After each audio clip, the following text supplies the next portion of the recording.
All right, teammates, we are back once again. If this is your first time listening to the Move Swiftly podcast, welcome to the number one show on innovative teamwork. Great to have you. Looking forward to having you back for more. To my regular listeners, you already know how we get down in the show. Whatever the challenge is, whatever the obstacle is, whatever it is you may feel like is holding you back from success, we're here to indirectly tell you are not going through it alone. Today, I have Mr. Angelo Ponzi.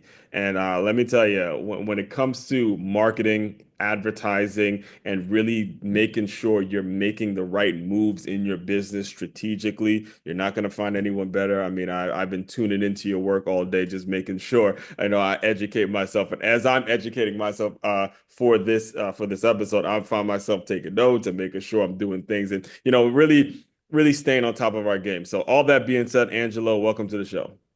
Thank you so much. I'm excited to be here. This should be fun.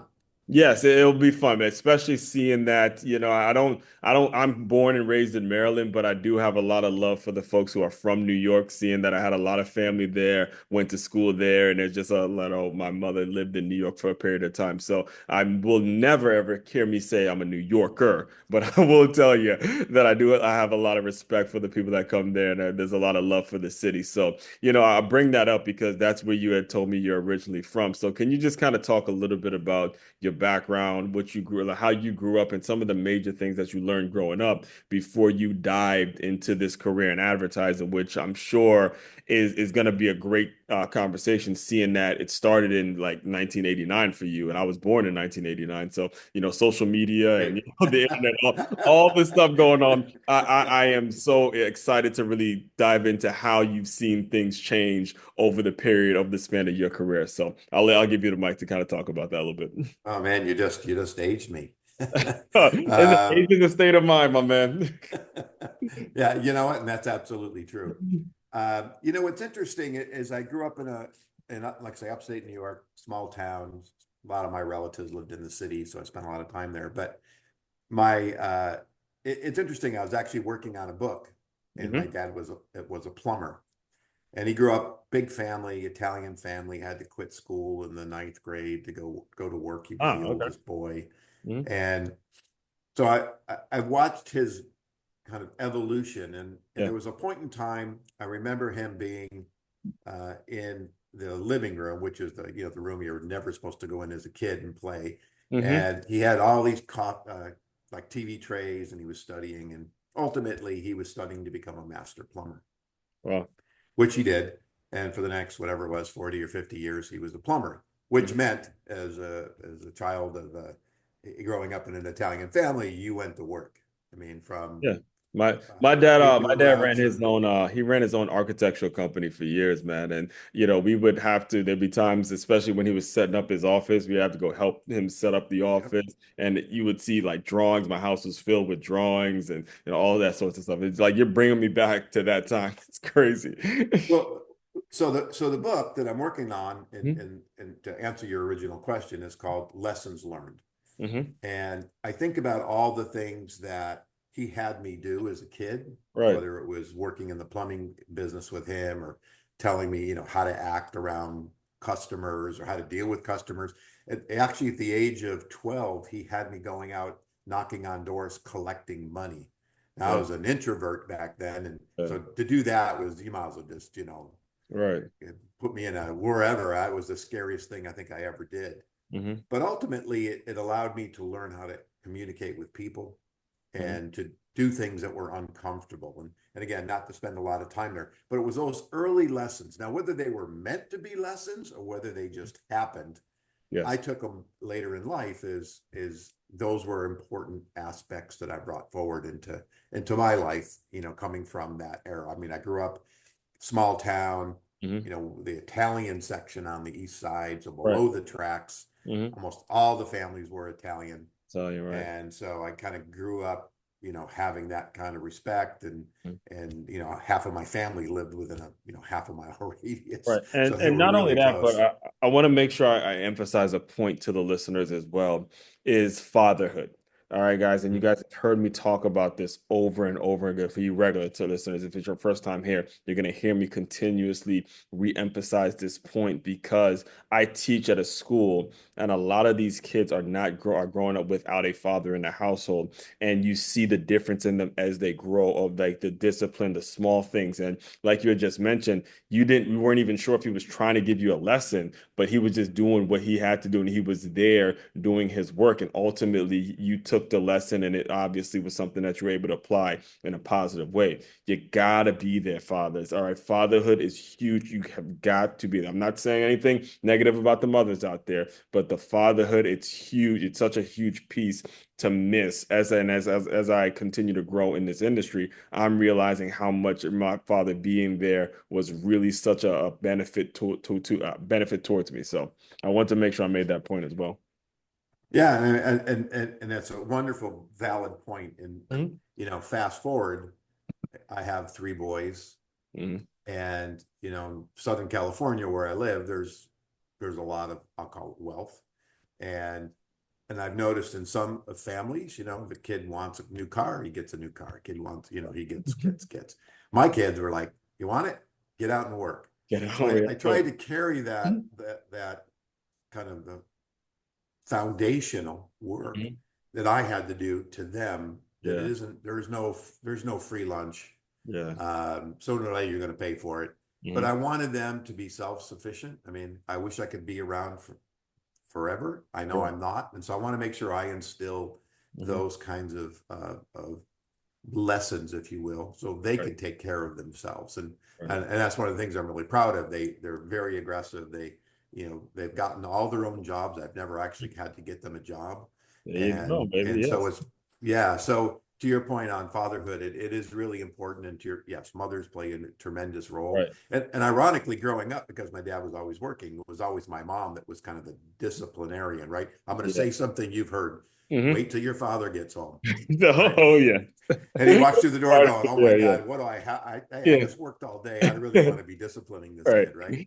And but ultimately, there's that connection. I mean, my dad used to go out and play catch with me and do all those kinds of things. Yes. Again, those instill those relationships, and beyond just the work and the family, it's interaction and how to Hmm. deal with people, and how do you interface in a group.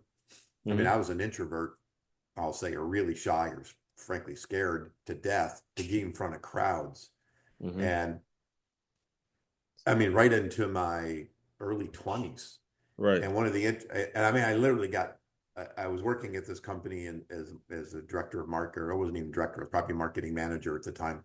Hmm. And the VP, we're working on this big presentation, and he calls me up the morning of and says, "I've changed the presentation. Here's your new part." I got visibly sick to the point where they let me, it's like, "I think you need to leave the meeting because you look Oh. really sick." But I Huh. was petrified because I didn't know. Hmm. Fast forward, I'm playing music in a band, and I Hmm. was a drummer, always behind the scenes. And one of the singers, the girl singers, was standing next to me, and she heard me singing Hmm. with the group, but I wasn't mic'd. And Right. she said, "You should sing." And long story short, she actually got me up on stage. And that moment in Oh, time wow. Yeah. changed.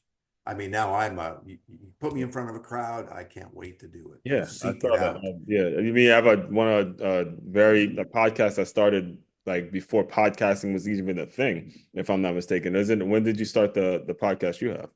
About not 19, Yeah, so that's what I'm prior to saying. It was COVID. actually before, yeah, this was around the time I started mine as well. But the thing too, though, and one of the things I want to get your thoughts about is when you see that as an example of how you learn business through your dad being a plumber, making sure he's, basically eat what he kills, you got to go out and call people.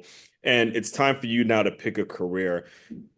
How did you land on advertising specifically? Because this, especially during those times, it's hard to measure ROI when you're talking about advertising. There's a sense where you're just going to pay your money. I'm going to throw an ad there, and then hopefully it works. How are you able to manage just that beast that comes when it comes to just trying to figure out the best ways to advertise?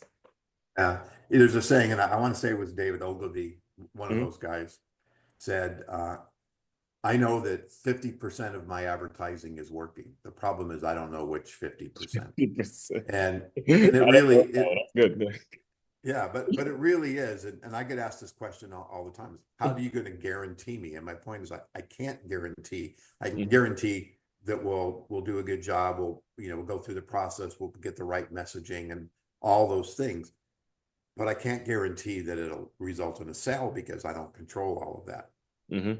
As a matter of fact, I was debating one day with a prospect, and he kept asking me for a guarantee. And I finally said, the only way I can guarantee is I need your job. I need to become the CEO of the company. And therefore, I can force everybody to do what I need to do.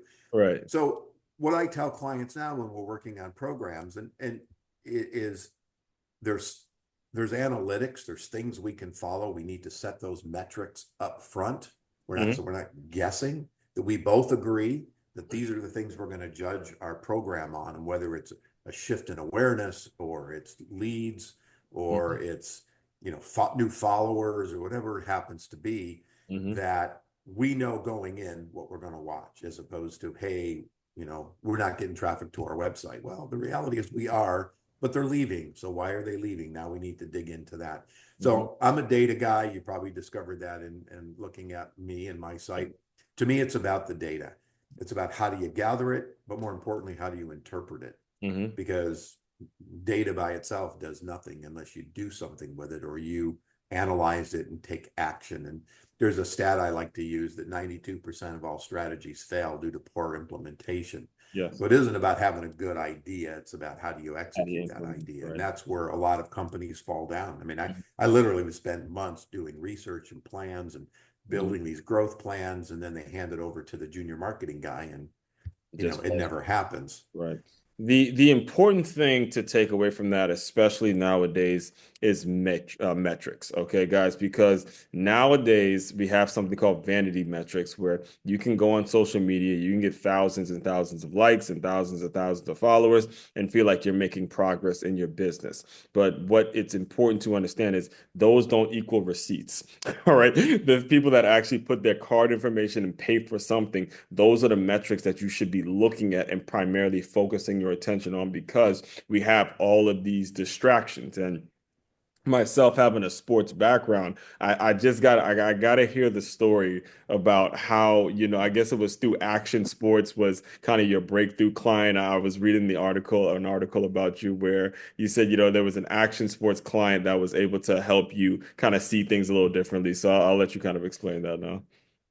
Yeah. So during my career, I've spent time in the advertising agency business. I've spent time on the client side. I spent time as a consultant. So this isn't my first time as a consultant. Right. But when I started my business, which was more marketing than advertising, we really focused on Hmm. media, analytics, research. One of my clients was Pacific Sunwear, Hmm. or Oh, in the but early days. They not only had a couple hundred yeah, stores, Pac. right? Yeah, that is what it says. Pac PacSun, Sun. Yeah, Pac Sun. No PacSun. kidding. Yeah. There we go. I see. I know the logo. Yeah. So they only had about 50 stores when I started working with them. Hmm. And I was there until up until I think it was 750 stores. And I'll tell you why I stopped working with them. But so every year, sometimes 2 and 3 times a year, we would travel around the country and we would talk to teenagers, 14 to like say 18, Yes. trying to understand their perceptions of the brand, about new clothing, new apparel, all that shoes, the tongues on Hmm. skateboard shoe, all this stuff, right? And decks but they weren't really a hardware store, but they're looking for associations. So I did that for almost 9 years. Wow. And behind they were focus groups. So behind the glass, if you Right. will, the one-way mirrors, there'd be guys like Bob Hurley of Hurley or Hmm. Bob McKnight from Quicksilver. So there was all these, leaders of the emerging brands in that industry because it was really a cottage industry at that point in time. Hmm. And they said one day in a kind of an after action discussion, we wish there was more data like this. And of course, the answer was, which is the PacSun guy says, well, you could just hire him to do this, right? Hmm. But they were wishing there was more data. So I started digging into it. And there was a guy named Steve Sakamoto in the 80s that used to walk up and down the beach and he would interview kids, and he called it beach research, and that's what existed. Hmm. Then he passed away, and maybe 10 years later, 8 years later, Surfing Magazine decided to launch a study. They spent hundreds of thousands of dollars on it, and they sold one. Hmm. And so that got killed. Yeah. And then now, 10 years, 12 years later, I come along. Hmm. I see an opportunity as a marketer, a business guy, Yeah. and there was a need. And so I launched a company called Board Track. Hmm. The idea is we're tracking board sports. Oh, okay. However, so here's a mistake. So my model was to do telephone surveys and not focus groups. And I mirrored all the cities that we went to for PacSun because I found the rationale so we could kind of get a perspective of the country, Yes. and spent a lot of time generating these giant reports. And right off the bat, Swatch, Fossil, Levi's, all the big brands were buying it. Hmm. But it took a snapshot of the teen industry, if you will, Right. and shrunk it down to extrapolated the data down to, hey, here's a skateboarder, here's a surfer. But Hmm. instead of 2,000 names, I had 200 names, and we were Right. just doing projections. And I remember I walked into a brand at the time was one of the leading skateboard brands to present this data, World Industries. And Hmm. I started talking to them, and I could see they were kind of interested. And then they asked the question, well, how many skateboarders were actually in your study? My answer was 200. And they literally stood up from the table and said, when you've got 2,000, come on back. Hmm. And I was like dumbfounded. I'd already been selling this thing to all these big brands. And Exactly. what I realized right off the bat is, from a business standpoint, the name of the company was Board Track. We talked about board sports, but I Right. didn't actually have a whole lot of board sports in it. And it was kind of second phase of my business plan, but Right. not for several years. And so the CFO stayed behind, and he said, look, if you really want to get into this industry, you've got to really talk to these kids. Yeah. And so at the time I had a partner, and we sat down and said, okay, we're done with this study. We're Right. not going to do it anymore. We're going to go the different route. So we partnered with the surfing and skateboarding magazines, all the trade. We went out and created a surf, skate, and snow studies, three different ones. We had, again, about anywhere from 1,500 to 2,000 and kids that were either doing it, that were, we call them endemic, right? They're skateboarding every day, to those that kind of peripherally like to skateboard a couple times a month. And we created these studies that over the next 13 years became the de facto standard in the industry, which also allowed me to work with brands like Nike and Reebok. And, again, they wanted to get into the industry. So, Mhm. I mean, I worked with Goldman Sachs. We used to come and meet with us because they were thinking about acquiring. So it really took off. Now we could do Mhm. consulting work and all this stuff. So it was really interesting to, go from no industry information Mhm. to being sought out for this data. And we did retail studies too. Got to speak at, ASR at the time, Magic, which is a big fashion show. I got to speak Mhm. at the National uh, um, uh, the Sporting Goods Association. I was Right. flown around the country. I was speaking in New York, Mhm. and it was really cool to really help define and grow kind of that analytic side of the industry. Right. But it And was finding a niche, right? There was yeah, an I mean, you beat me to it opportunity. because I just about 2 years ago now, I read a book titled Running with Purpose by Jim Weber, and he's the founder of Brooks Running Company. And he was saying in the book, and he actually has a TED Talk too that I listened to, was that at some point they focused solely on runners. They didn't want to sell to anybody else. They just focused on runners. And if you look at the numbers they were able to do compared to the numbers that Nike was able to do, even though Nike has obviously a bigger budget, they were still kind of very similar, but spending less in marketing, and when it comes to that experience, when you're like, you're interviewing all these teams, but then and I'm explaining this to you guys so you listeners can catch on here, is when you have all these teams and then you find this group of skateboarders and then you have 200 and then as soon as they said I make it numbers 2000, it all came from this element of you focused on this particular group and then everything started opening up for you. So, when you see that thing, I mean, well, first of all, congratulations, because that's an awesome, awesome experience to have to go and interview people and, interview the teams and just the experience and all that. I could only imagine how rewarding that may feel for you. But when it comes to consulting with other businesses, how do you get them there to understand that? Because what I've experienced is so many, and I've been around the block with quite a few business owners. So many of them focus on the wrong thing, whether it's social media, whether it's this website, whether it's the logo, whether it's now I'm going to start selling shirts. I'm going to just start doing everything so it looks like in business, but you're not getting to your target person. You're not getting to the person that's actually going to buy your stuff. So when it comes to you like coaching owners, business owners through that, what's the process that you take? Well, everything you just described is Mhm. tactical. And you're right. You hear the word marketing and everybody's mind goes to the tactical stuff. Mhm. For me, it's the strategic. How do I communicate? How do I sell you a t-shirt Mhm. if I don't know what your interests are? I don't know what motivates you. I don't know if you're a Nike fan and I'm Reebok, how am I Mhm. going to make you switch? What are those triggers that are going to help me in communicating to you? So to me, Mhm. it's about customer centricity. I'm going to talk about you, I'm going to educate you, I'm going to lead you along Mhm. to make the right decision, which is my brand. So part of that is, for me, the essential part of that is, well, again, I'm going to repeat it: data, getting to know. I spend a lot of time talking to clients, customers, Mhm. dissecting their competition, looking for gaps and opportunities before we ever do websites and social media. Again, trying to, how do I be relevant to various customer bases, right? A one size fits all does not work. So if I'm going to talk to you and you're a runner, I got to talk about running. I'm not going to talk about swimming because Yep. you don't care about swimming, right? Exactly. So a big horizontal generic message doesn't work. Mhm. And so you have to, you listeners out there, you have to spend some time to get to know your customers. Whether if you're selling, again, a skateboard deck, go to the skateboard parks, talk to these Yeah. guys. Right. Why do they like one deck over the other? What are they looking for? And and and really getting to know them is going to help you decide how you're going to message, and also where they are.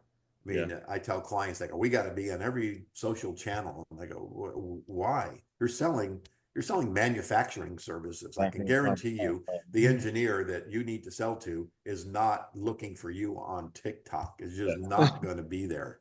And so you have to understand how your customer gathers information. Right. How do you reach them? What's of interest?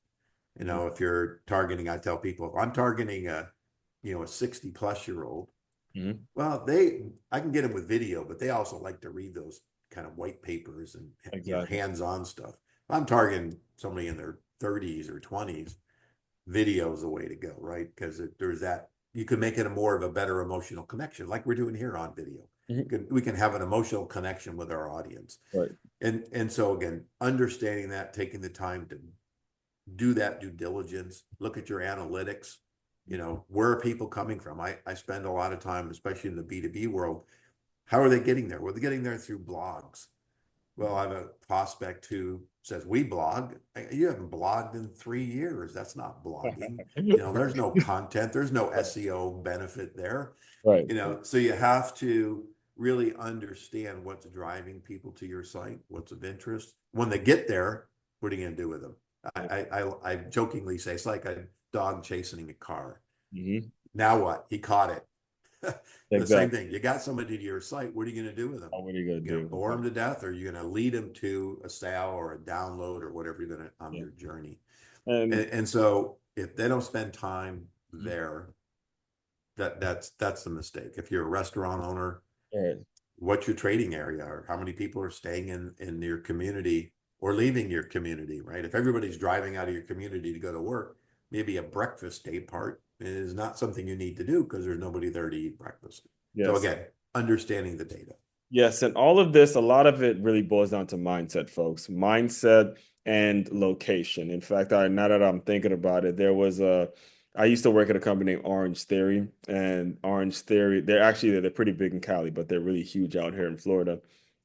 And they built a new one. And I remember him telling me that they put it right behind a grocery store. There had to be a big box gym right next to it as well. And the average income of everyone that was living in that area, they had to know those numbers as well. You had to have a certain amount of people signed up before you actually begin the building process. So much of this was in place before they actually, begin construction on the actual studio. And I bring that up because now I want to make sure I give you the opportunity to speak about who would be an ideal client for you. I want to this stuff we're talking about. It's not for everybody, and this show isn't for everybody. I've said that on multiple occasions.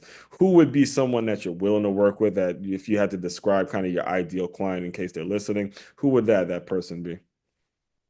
Yeah, for me, is a fractional chief marketing officer. I mean, I interact with the owner, the C-suite people, not marketing people. Right. No marketing person wants me in there, Hey, they're not. right? That would be fair to you. I could already tell that. They're like, oh, they're like, oh, I might be getting let go if he's talking too much. Um, so I've worked with literally from startups to big Mhm, organizations, and part of it is about believing what the power of marketing can do mhm, and brand building, right? They're kind of different. It takes time to build a brand. Selling your product via marketing is one thing, but building a brand that people trust and respect and want to be part of and have an association, that takes time. So I work in the B2B and B2C space. mhm, I like anybody, you want somebody who has money to spend. So I always say, hey, somebody that's doing 3 million, 4 million, and on up. It can really vary, but I've worked with, actually I was consulting with a plumbing company not mhm. too long ago, which was fun. A lot of reminiscing there with my Yeah, dad. that's what I was gonna But but I've worked with restaurants, but I've worked with manufacturing companies and people that have created SaaS products. I'm actually working with an AI, agentic AI, so building bots and say. those kinds of things and Gen AI stuff, which is really cool. But there's kind of a low budget, no budget thing right now. So a lot of grassroots, guerrilla marketing trying to build those relationships. But I've also worked with brands, that have millions of dollars. So for me, my sweet spot is that I'll say that 3 to 4 to maybe 50 or 60 million, depending on the nature of the business Yeah. and those kinds of things. Now, that being said, I go downstream as more of an advisor and a consultant and a coach for smaller businesses where I'm going to help you do it. I'm not going to do it, but I'm going to help, Yeah. you come to the conclusion and let you do some of the work instead of me or my team doing the work. And so And I've been really working there as well. to your point too, as well, because I know AI is taking over right now. AI requires the human element, guys. AI requires a human brain.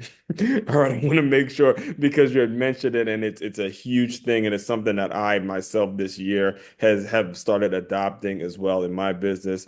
AI is going to require a human brain that actually knows what they're doing. So make sure you take that into account as well. So.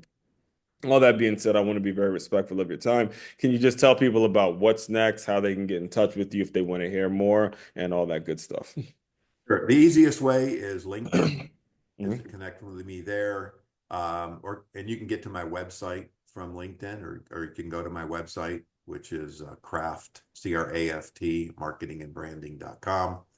And on there, I've got some free downloads, ebooks, free marketing course, actually, kind of a mini course, precursor to a bigger one, a lot of videos, and yeah, and you can sign up and you get added to my newsletter, which I just realized I like to publish once a month, and I realized I hadn't published it in 2 months. So, I bad was on reading a few me. of I was actually reading a few of the LinkedIn ones. So the one, the sports that obviously I'm drawn to the sports analogy ones, but I saw the September 20th one where that fourth quarter come, the bottom of the ninth. It's time to go, baby. We're recording this, by the way. We're about to start a brand new quarter, guys. So make sure you go out and get things done. Yeah, So, I'm sorry, but there's go some, ahead. so that one you're just talking about, there's one on budgeting and how to build budgets. Hmm. Actually, a new one that's going to be coming out. We're using a golf metaphor because I like to play golf. Um, Yes, sir. and so, yeah, there's a lot of, and the blogs. I mean, we're publishing blogs all the time, even though I might not push it out into my email marketing list, but we do a bi-monthly newsletter on LinkedIn that you can sign up for, as well as, get all this information. So a lot of content. It's about giving back and helping people, Mhm. those DIYers that want to do it, giving them some insights and things to think about. Yes. So, Angelo, the final thing I do to close out all the shows is I want you to use your imagination a little bit. You are back to being a 12-year-old boy. You got to knock on doors and collect money from your dad and all that stuff. Pretend that that introverted kid has come into the Zoom room. Give him some words of encouragement, and we will officially close. I'm gonna pick a line from Ted Lasso, and I love it. And I don't know if you've ever seen the scene where he's playing darts. I So thought he no, no, that one I saw. I don't know if I ever watched that whole thing. I think I just saw like the the trailer. clip. Yeah, the clip. Yeah, so there was a scene in there where the ex-owner, they're challenging each other, and he challenges them to a game of darts. And his line was, people have underestimated me, but they've never been curious. So my thing is, be curious. Don't be Mhm. afraid to understand and dig, and Yeah. to be curious and ask questions, Hmm. um, because that's how you learn. There's always bumps and grind. My first business out of the chute was a massive failure, Right. but I learned a whole lot. So my second one was, way better, and my third one was successful. I'll say very successful. Successful. Right. So you have to be curious about things. This new stuff of AI and, all the social media stuff. There was a point in time I remember I was talking to somebody and they said, "Well, what do you know about social media? You're an older guy." And I said, "Well, I know a lot." Mhm.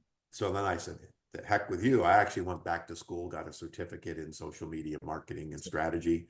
There you go. And so now I can sit across the table and nobody questioned me that. So Exactly. there's always about being curious and making sure that you're constantly educating yourself, Yes. but that be curious, I thought was a great suggestion. Yeah, I always have to be curious. Yes, and like the guy that get the guy that gets a lot of mentions on this show, Mr. Robert Kiyosaki once said, "Never waste a good mistake. Learn from it, folks." All right. So again, I appreciate you coming on, man. I look forward to really keeping up and diving into all your work as well. Fellow teammates, continue to move swiftly. We will talk more soon.